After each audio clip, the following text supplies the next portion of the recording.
दोस्तों, हर फिल्म की अपनी एक कहानी होती है। बिना कहानी के महाभारत नहीं बन सकती, बिना कहानी के शक्तिमान नहीं बन सकता, बिना कहानी के सौगंध नहीं बन सकती, सौदागर नहीं बन सकती, मुगल आजम नहीं बन सकती, आन नहीं बन सकती, थ्री इडियट्स नहीं बन सकती। कहानी किसी भी फिल्म का मुख्य आधार होता है, जिसको हम कहते हैं फाउंडेशन होता है। तभी सलीम जावेद लेकर आए थे, जंजीर लेकर आए थे, दीवार लेकर आए थे, बड़ी बड़ी कहानियां लेकर आए थे।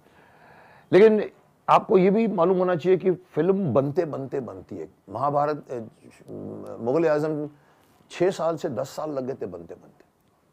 कोई फिल्म 6 महीने में बन जाती है। फिल्म की कहानी के पीछे उसकी अपनी कहानी होती है कि वो फिल्म बनी कैसे, वो भी इंटरेस्टिंग होती है। तो मैंने भीष्म इंटरनेशनल में एक श्रृंखला खोली थी जिसका नाम था कहानी किस्से मूवी के, जिसमें आपको याद होगा मैंने सौदागर से लेकर सौगंध से लेकर तहलका की मैंने कहानी के पीछे की कहानी सुनाई थी। कैसे बनी है फिल्म, क्या क्या बीच में घटनाएं होती हैं। हर फिल्म की अपनी अपनी कहानी होती है। मैं इस श्रृंखला को आगे बढ़ाने आया हूं और आज इस श्रृंखला में मैं जिस फिल्म की बात करूंगा वो फिल्म मेरे करियर में उस टाइम की फिल्म है जिस टाइम पर मैं भीष्म पितामह नहीं बना था। शक्तिमान की तो बात छोड़िए। जी हाँ दोस्तों, आप जानते हैं कि मेरा करियर शक्तिमान के भी पीछे भी है, भीष्म पितामह के पीछे भी है। 15 फिल्में मैं एज हीरो आया था, जिसमें से 5-4 रिलीज हुई, फ्लॉप हो गई ऑलमोस्ट। मैं आउट ऑफ द साइट हो गया और फिर आई महाभारत, तो लोग पूछे कहाँ थे आप।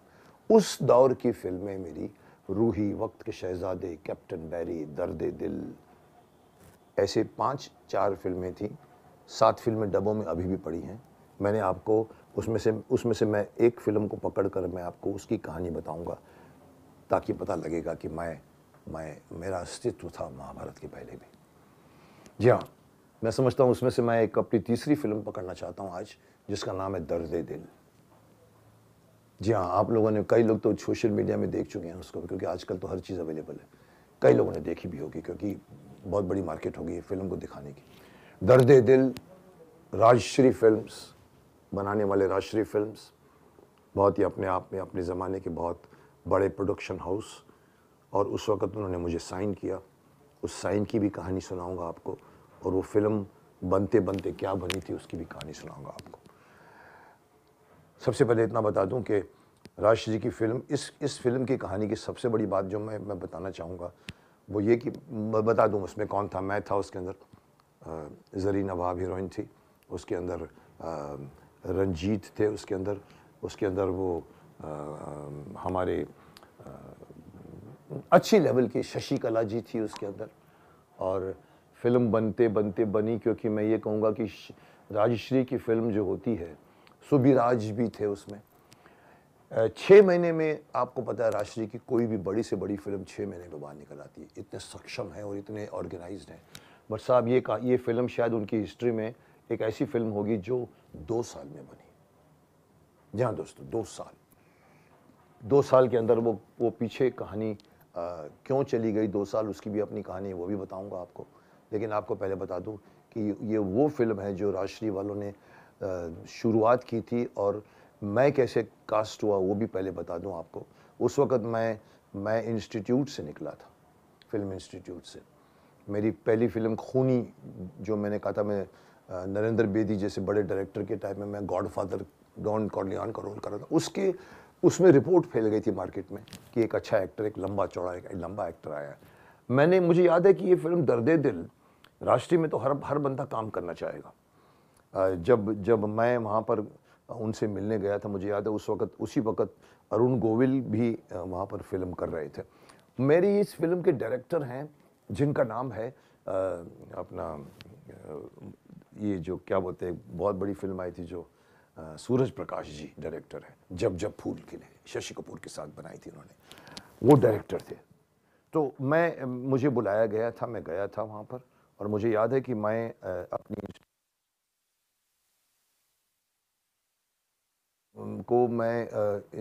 पूना में नहीं बनाया, उसको मैंने एंड किया अपनी फैक्ट्री में आके सेट लगाकर। डबल रोल था मेरा उसमें। एक सीरियल बनी, एक नाटक था जिसका नाम था कलंक, उस कलंक में एक एक बैड भाई, एक वकील और एक बदमाश, दो भाई, उनकी बीच की कहानी पूरे स्टेज पे, दो कैरेक्टर। मेरे साथ में मेरे मेरे शक्तिमान के डायरेक्टर थे दिनकर जानी, शफ़ी इनामदार थे उस ज़माने में। और वहाँ पर बात निकली थी कि हम कैसे डिप्लोमा फ़िल्में अपने एक्टिंग कोर्स की बनाएं। तो उसमें वो फ़िल्म बन के मैं वो कहानी बाद में बताऊँगा, लंबी कहानी है उसकी। मैंने वो रील लाके इनको दिखाई थी, टाइटल रखा था दाग। और उस फिल्म को देखकर राजश्री राज बाबू ने मुझे कास्ट किया दर्द दिल में। मैं इसमें बुरा भाई भी दवा भाई बना, डबल रोल की फिल्म थी वो। अब देखिए साहब, इस फिल्म में मैं था। ये फिल्म शुरू हुई, ये होगी करीबन 88-89 में महाभारत बनी थी। आई मीन 78-79 में हमारी फिल्म करियर मेरा जो शुरू हुआ था, उसके अंदर खूनी मेरी शूटिंग शुरू हो गई थी। ये 82, 83, 84, 85 के अंदर की फिल्म है ये। फिल्म बहुत दिल से बनाई। सूरज प्रकाश जी, आप जानते हैं, बहुत कमाल के डायरेक्टर थे। जब जब फूल खिले, ऐसी सी फिल्में उन्होंने की हैं। उसके अंदर हमने करते करते करते करते करते उसमें जो मुझे याद है कि हम जब शूट करते थे तो सूरज प्रकाश जी मुझे बार बार बोलते थे, तो तुसी मैनू इंस्पायर कर दो, इंस्पायर कर दो। मैंने कहा हाँ। वो मैं बीच में कुछ बोल देता। वो फिल्म की स्टोरी भी ऐसी थी जो एक एक मैं इसलिए कहूँगा क्योंकि मेरे करियर को उस चीज़ ने इफ़ेक्ट किया है, जिसमें कई लोग यूज़ करते हैं। मेरी कंपैरिजन अमिताभ बच्चन के साथ करते हैं। और कई लोगों ने यूट्यूब में ये डाली है अपनी वीडियो कि एक सेंटेंस अमिताभ बच्चन जी का ने मुकेश खन्ना के करियर को बंद कर दिया, जो ट्रू नहीं है, बकवास है। पर एक बात थी उसमें, मैं जब फिल्म कर रहा था तो फिल्म की कहानी, पता नहीं राज बाबू ने पहली बार ऐसी मारामारी की फिल्म बनाई थी। उनकी फिल्में तो आप जानते हैं, दोस्ती से लेके। उसके अंदर जो मेरा रोल था, मैं गली के दादा था। अगर आप देखोगे, आप भी देखोगे, आपको मज़ा आएगा। वो फिल्म बहुत कमाल की बनी थी। गली का, मोहल्ले का दादा, और तवाइफ थी ऊपर। और ये गली के दादा, और ये जाके लंबे बूट्स वूट्स लेके घूमता था, हफ्ता वसूल करता था। मेरा वो कैरेक्टर था। जरीना वहाब और शशिकला का ऊपर एक कोठा हुआ करता था, वहाँ पर डांस करते थे, और मैं नीचे बैठ के उनसे हफ्ता मांगने आता था। तो मुझे याद है कि उसके अंदर जितने भी सीन लिखे गए थे मेरे, और इवन जरीना जी के साथ में मेरे सीन थे, जो मैं शशिकला भड़कती रहती है और हम लोग कैसे कहानी इंटरेस्टिंगली पढ़ते, पर जितने भी सीन थे, अब अगर हम उसको रिट्रोस्पेक्टिव में देखते हैं, वो सारे ऐसे लिखे गए थे कि जो मोस्टली अमिताभ बच्चन जी ने किया था। जैसे मिरर के सामने खड़े होकर ड्रिंक वगैरह में पी के आते दोनों, धुत होकर मिरर में देख के बोलते, अरे अरे ये तो अपुनिच है। आपको याद होगा अमिताभ बच्चन ने वो सीन किया। मोहल्ले में जाके दादागिरी करना, और यहाँ पर मेरे को हफ्ता चाहिए चलने का ना, मुकद्दर का सिकंदर आपने देखा जी, और इनकी कहानी के वो कैरेक्टर।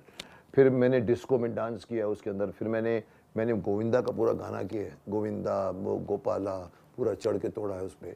और एक तो उस वक्त बात क्या निकली थी, why am I saying all this to you, क्योंकि हम लोग जब फिल्म देखते थे और देखने के बाद राज बाबू का भी इंटरेस्ट था, वो एडिटिंग करके हमको बुलाते थे। अब राजश्री के ऑफिस में जाओ तो आपको मतलब एक छोटा सा थिएटर है, मिनी थिएटर। हम लोग वो सीन किए हुए शूट को देखते थे। दिनकर जानी मेरे साथ इसलिए होता था क्योंकि हम लोग कॉलेज से प्ले करके बाहर निकले थे, तो वो भी, उसको भी शौक था। तो पता नहीं वो हर शूटिंग में मेरे साथ रहता था, दर्द दिल की। हम लोग बैठ के देखते थे अंधेरे में। और मुझे एक बार याद है, दिनकर जानी ने कहा मुझे, बोला मुकेश अच्छा किया था, मतलब मेरा काम देखोगे तो लगेगा कि एक लंबा एक एक्टर नया आया है जो अच्छा है। बोला या तो तू इस फिल्म के बाद इधर रहेगा या उधर जाएगा। मैंने कहा मतलब क्या? उसमें अमिताभ बच्चन के साथ इतनी इतनी इतनी सिमिलैरिटी आई थी, क्योंकि सीन्स लिखे भी गए थे। मैं खुद हैरान था कि क्यों लिखे गए थे, जबकि मार्केट में मेरा नाम था कि मुकेश खन्ना जो है वो आए हैं, वो अमिताभ बच्चन दिखते हैं। अमिताभ लिखे गए। अब जब मुझे सीन आएगा तो मैं करूँगा, और मैंने अपने हिसाब से किया, मैंने किसी को कॉपी नहीं किया। बट जाने को लगा कि या तो लोग तेरे को बोलेंगे कि तूने अमिताभ बच्चन की कॉपी की, या तो तुम सुपर डुपर हिट हो जाओगे। और अल्टीमेटली वो फिल्म 4 हफ्ते 5 हफ्ते में निकाल दी गई। लोग कहते हैं कि अच्छी फिल्म थी, मतलब चल जाती, उस ज़माने के लोगों को बहुत पसंद, पर नहीं चली फिल्म, चली नहीं। अब उस फिल्म की मुझे कभी कभी याद करता हूँ तो मैं आज भी कई बार कहता हूँ, 6-7 गाने हैं उसके अंदर। रंजीत के साथ मेरी विलन थे मेरे। और कहानी एक मतलब कि एक गली के दादा एक तवाइफ की जो मतलब कोठे वाली की लड़की से प्यार करने लगता है और कोठे वाली भी नहीं उसको पसंद करती, तो एक काफ़ी ड्रामा था उसके अंदर। और वो लड़की का फादर एक बहुत बड़ा बिल्डर था। एक्चुअली ये तवाइफ की लड़की नहीं थी, किसी बड़े बिल्डर की लड़की थी, सुबीराज का, और वो नहीं चाहता कि मेरी इसकी शादी हो, और वो बीच में रोड़े अटकाता है। अब देखिए उसमें एक इंटरेस्टिंग स्टोरी मैं आपको सुनाऊंगा। एक तो यही था कि एक हमने 1.5 महीने तक हमने इधर अंधेरी में चांदीवली में सेट लगा के रखा था, मोहल्ले का, और मैं नीचे। और एक सीन मुझे याद है कि एक लैंप पोस्ट पर ये चढ़ जाता है, नाम मेरे कैरेक्टर का नाम गोविंदा, और वो रात के शाम के धुंधलके में लैंप के ऊपर चढ़ जाता है और सामने होता है और वो चिल्लाता है, ए मौसी बाहर निकल, क्या समझती है अपने आप को। और ऐसा सीन मेरा, मैं 2.5 या 2 घंटे तक मैं उस लैंप पोस्ट, अभी आप देखिए लैंप पोस्ट का सेट लगाया था, लैंप पोस्ट बनाया था, उसके ऊपर चढ़ के मुझे बिठा दिया और मैं कर रहा था। मुझे याद है उस वक्त काका राजेश खन्ना जी मुझे अंधेरे में दिखे, शाम का टाइम था 5-6, मैं ऊपर ही हूँ और मैं सीन चल रहा है और काका जी वहाँ से गुजरे और मैंने देखा वहाँ रुक गए। मैं जानता नहीं था उनको, हालांकि नरेंद्र मोदी जी के साथ में मिला था, बट कभी हमने काम में नहीं किया, कभी मिले नहीं। 5 मिनट तक बैठ के मेरे को देख रहे, खड़े होकर वहाँ देखा उन्होंने, ऐसे करके देखा और मैं देख रहा था, मैं एम्बेरस हो रहा था कि मैं उसको हेलो, मेरे को 100 मीटर दूर। तो एक तो वो राजेश खन्ना, मुझे अफसोस है कि मैं ज़िंदगी में राजेश खन्ना जी से नहीं मिल पाया। कुछ लोगों से मुझे अफसोस रहता है कि मैं नहीं मिल पाया। मुझे लगा कि मुझे एक बार उनको हायर लोग करनी चाहिए थी। ऐसा सुपरस्टार नहीं मिला हमारे इंडस्ट्री को, पहला सुपरस्टार, आज तक कोई को क्रॉस नहीं कर पाएगा। पर वो मेरा काम देख के निकल गए वहाँ से और कभी हम मिले नहीं। एक दूसरी इंटरेस्टिंग बात इस फिल्म की बताऊं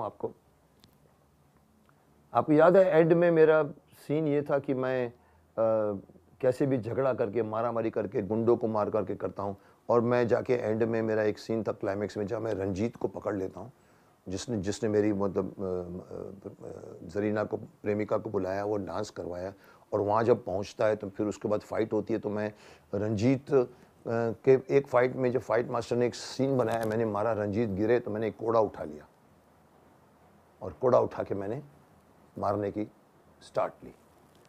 अब बोलना तो नहीं चाहिए बट ये इंडस्ट्री में होता है। सूरज प्रकाश जी को रंजीत उस टाइम स्टार थे विलन के रूप में, मैं तो नया आया था उस वक्त, तो कुछ बोल के बात करके सूरज जी मेरे पास आए। मैंने कहा क्यों आया?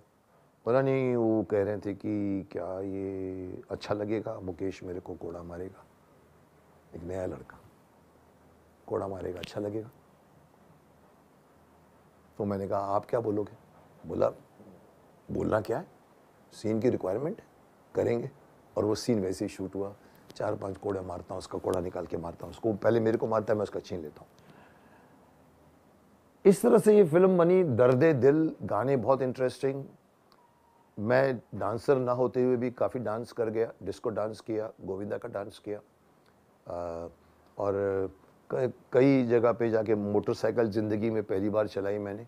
आप लोग देखिएगा एक सीन के अंदर मैं मोटरसाइकिल चलाता हूँ, जरीना पीछे बैठती है और वो मेरे को नहीं आता था। स्टार्ट किया, बीच के ऊपर शूट किया था, बस स्टार्ट किया, वहाँ पहुँचा, रोक दिया, इतना मेरे को आता था। काफ़ी कुछ किया। ड्रेस भी मेरी ऐसी, यहाँ तक बूट्स, ऊपर पैंट टाइट, ऊपर जैकेट, और गली का दादा। मतलब आप कहने वाला कोई कह सकता है कि मुकद्दर का सिकंदर में जो अमित जी ने ड्रेस पहनी है वैसे मुकेश ने पहनी है, ऐसा कुछ था नहीं हमारे दिमाग में। लेकिन अच्छा मैंने एसोसिएशन रहा सूरज जी से, सूरज प्रकाश जी से। अभी नहीं है वो, बड़े अच्छे डायरेक्टर थे, बड़े दिल से बनाते थे, सीन दिल से शूट हुए। कहीं ना कहीं जाकर एंड में ऐसा आया कि मालूम पड़ा कि राज बाबू जी का फ़ोन आया मेरे को, मुकेश जी क्यों है, क्या हुआ? बोला नहीं आप आएंगे, मैंने कहा आया। बोला वो आपका वो सीन काटना चाहते हैं सूरज प्रकाश जी, डायरेक्टर है, डायरेक्टर को बाद में लगाओ कि ये सीन काट। बोला आपका वो वाला लैंप वाला सीन काटना चाहते हैं। मैंने कहा क्यों, इतना अच्छा आया? तो पता लगा कि मैंने राजी का साथ दिया। सूरज प्रकाश जी जो पहले बोलते थे मुकेश तुसी मैंने इंस्पायर कर दे हो, उनको भी लगा कि मुकेश खन्ना जो है वो एडिटिंग में भी इंटरफेयर करने लगा। मेरा नाम खराब हुआ, लेकिन फिल्म राज बाबू और सूरज प्रकाश जी के चक्कर में 2 साल खींच गई। बनी अच्छी, रिलीज़ अच्छी हुई और मैं समझता था सिल्वर जुबली आ सकती थी, क्योंकि मुझे याद है वहाँ पर जब सुपर में बम्बई में रिलीज़ हुई थी, पहले शो में या हम गए थे देखने के लिए और वो हम लोग, मेरी परिवार पूरा साथ था और वो देख के हम लोग निकले तो कुछ वहाँ के लोग जो, जिसको हम क्या बोलते हैं, जो वो वहाँ पर रहते, जिसको हम लोग वो आके मेरे पास ऐसे हाय करके बोला, हाय हाय गोविंदा, हाय हाय गोविंदा, तू हिट है, सुपर हिट है। फिल्म देख के हम लोग सुपर से बाहर निकल रहे थे। तो मुझे भी था कि फिल्म चलनी चाहिए, कमर्शियली मसाला। आज भी आप देखो उसको, आपको लगेगा कि उसमें मैंने वो सब कुछ किया है जो आपने कभी पहले नहीं अब देखा नहीं होगा मुझे करते हुए। और उस वक्त वो फिल्म 7 हफ्ते में निकल गई। तो अगर मुझसे आप पूछो तो मैं जितना कुछ कर सकता हूँ, मेरे अंदर जितना कुछ भी है, मैंने उसमें काफ़ी मेहनत से डाला था उसमें, एक एक चीज़ में, चाहे डायलॉग डिलीवरी हो, चाहे फाइट हो। आप देखेंगे तो आपको लगेगा कि अच्छा फाइटर है। वो जूडो बेल्ट, मैं जूडो का बेल्ट का हूँ और मैंने फाइट की थी, अपने शॉट्स खुद के दिए थे, सब कुछ अच्छा था। इनफैक्ट फिल्म के अंदर 2 बातें कहकर मैं एंड करना चाहूँगा। एक तो ये कि फिल्म की एंडिंग 2 तरह की गई थी, एक हैप्पी एंडिंग थी और एक सैड एंडिंग थी। सैड एंडिंग में हम दोनों मर जाते हैं और फिर मरने के बाद में हमने वो बेदी का एक फेरा लेने का शॉट था और उसके बाद में एक और लोगों की, शायद लोगों को पसंद नहीं आया, तो एक हैप्पी एंडिंग की जिसमें हम दोनों, वो बाप आके उसको गोली मारता रंजीत को और बाप जो है वो उसका हाथ मेरे हाथ में दे देता। That's all, that was happy ending. I think वैसे हमने रिलीज़ की थी। एक और इंटरेस्टिंग पार्ट इसका एक मैं बताना चाहूँगा, फिल्म की बिगिनिंग, मेरी एंट्री बहुत डायनामिक वे से ली थी। पूरे दहीसर में शूट किया था। वहाँ के एक मार्केट में 3 दिन शूट किया था, पूरी पब्लिक भरी रहती थी। एक आदमी आकर एकदम बूट पहन के आता है और चलता आता है और हर दुकान पे जाके फिर डब्बा रखता है, उसमें डाल देते हैं, डब्बा रखते हैं, डाल देते हैं। एक जगह पर मालूम पड़ता है कि डब्बा डालते हैं तो कोई आके मुक्का मारता है, एक दो पहलवान लोग उससे लड़ने को आते हैं। और फिर मेरी एक फ़ाइट थी जो 2 दिन 3 दिन लगी और अच्छी फाइट शूट हो गई थी। फाइट मास्टर भी साथ में थे, खुश थे और वो हो गई, फिल्म रिलीज़ हो गई, मेरे को मालूम पड़ा। लेकिन मुझे कई सालों के बाद में मुझे मालूम पड़ा, गोविंदा जी हमारे विरार के वासी, मस्ट बी दैट टाइम, बोलते हैं सर हम उस वक्त कुछ एक्टर भी नहीं, स्ट्रगल भी नहीं, कुछ भी नहीं। बोलते वहाँ पर आके हमने आपकी शूटिंग देखी थी, आप क्राउड में थे, आपका नाम भी गोविंदा था। मैंने कहा हाँ गोविंदा था। बोला, मैंने कहा अच्छा तुम देख रहे थे? बोला हाँ सर, हम वो शूटिंग देख रहे थे। So this was a very pleasant surprise for me कि Govinda saw me doing the fight sequence in Dahisar. He came from Virar. So this is what Darde Dil is all about. My film, as I told you, Mahabharat के पहले रूही, वक्त के शहजादे, captain बैरी, दर्द दिल, ये मेरी चौथी फिल्म रिलीज़ हुई थी राजश्री की और शुड हैव बीन हिट, लेकिन किसी कारणों से फिल्म रोक गई या रोक दी गई, मुझे नहीं मालूम। I don't blame anybody, but अगर जो भी उसको देखे वही बोल सकता है कि ये फिल्म 7 हफ्ते की फिल्म नहीं है, ये फिल्म कम से कम 25 हफ्ते की फिल्म है। उस ज़माने की हर तरह का ड्रामा था उसके अंदर, हर तरह का एक्शन था उसके अंदर, कॉमेडी थी उसके अंदर। तो कुछ फिल्में अपनी फेट लेकर आती हैं और कुछ फिल्में अपनी फेट को मेरे पे डाल देती हैं। वो अगर हिट हो गई होती तो मैं स्टार बन जाता, तो मैं महाभारत नहीं करता। कई बार मैं ये बोलता हूँ कि मेरी फिल्म इसलिए नहीं चली कि मुझे महाभारत करना था मेरे को। अगर मैं बिजी हो गया था तो महाभारत नहीं करता। सो दिस वॉज दर्द दिल। आप लोग भी अगर नहीं देखिए तो देखिए और आप मेरी बातों से आप सहमत हो जाएंगे कि फिल्म अच्छी बनी थी। मिलते हैं अगले एपिसोड में, किसी और फिल्म की स्टोरी में लेकर आऊँगा आपके सामने और हम उस फिल्म की स्टोरी को समीक्षा करेंगे। वेट करिए।